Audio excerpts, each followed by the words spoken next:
എന്ന് പറഞ്ഞിരിക്കുന്നത് ഒരു വീഡിയോ ആയിട്ടല്ലേ. അപ്പോൾ എന്താണെന്നല്ലേ, ഇന്ന് ഒരാളുടെ ബർത്ത്ഡേ ആണ്. ആരുടെയെന്നല്ലേ നിങ്ങളൊന്ന് ഗസ് ചെയ്ത് കമൻറ്റ് ബോക്സിലൊന്ന് ഇട്ടേക്ക്. എന്നാൽ ഇന്ന് നമ്മുടെ എൻ്റെ കൂട്ടത്തിൽ അമ്മിണീനെ അറിയാം, പക്ഷെ ഒരാളെയും കൂടി അറിയില്ലേ നിങ്ങൾക്ക്? ആരാ? ഒരു കുട്ടി നമ്മുടെ കൂടത്തിൽ. അറിയില്ലെങ്കിൽ ഞാൻ ഇപ്പം പറയാം. പാറു, മിഥില എന്നാണ് പേര്. അപ്പോൾ അവളുടെ ബർത്ത്ഡേ ആണ് ഇന്ന്. അപ്പോൾ അവൾക്ക് വേണ്ടി ഒരു ഗിഫ്റ്റൊക്കെ ഉണ്ടാക്കിയാലോ? അതിന് വേണ്ടിയിട്ട് ഞാൻ ഫസ്റ്റ് ഒരു A4 ഷീറ്റിൽ ഉണ്ടാക്കിയൊരു പൗച്ചാണ് ഇത്. നല്ല പൗച്ചാണ്. ഞാൻ ഇവിടെ ഇങ്ങനെ സെലോ ടാപ്പ് ഒട്ടിച്ചിട്ടുണ്ട് ഇവിടെ കൂടി. അപ്പോൾ ഇവിടെ ഡബിൾ സൈഡ് ടേപ്പ് ഒട്ടിച്ചാൽ ഇങ്ങനെ ആക്കാം. ഓൺ കുഴപ്പമില്ല. ഞങ്ങൾക്ക് ബുക്ക് വേണം പറഞ്ഞിട്ടുണ്ടായി. അതുകൊണ്ട് ഞാൻ സർപ്രൈസ് ആയിട്ട് ഒരു ബുക്കും കൂടിയും കൊടുക്കുന്നുണ്ട് കേട്ടോ.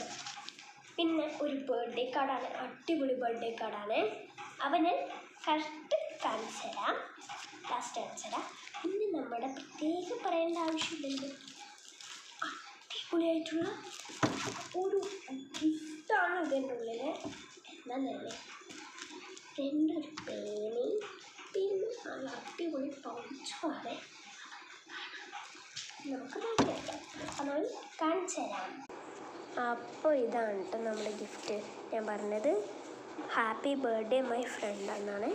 ഇങ്ങനെ തുറക്കുമ്പോൾ ഒരു ബർത്ത്ഡേ കേക്കും പിന്നെ അതേപോലെ ഒരു എഴുതിയതാണ് happy birthday Mithila, many many happy returns of the day എന്നാണ്. എന്നാലും കൊണ്ട് many happy returns of the day Paru എന്നാണ് ഞാൻ എഴുതിയിരിക്കുന്നത് കേട്ടോ.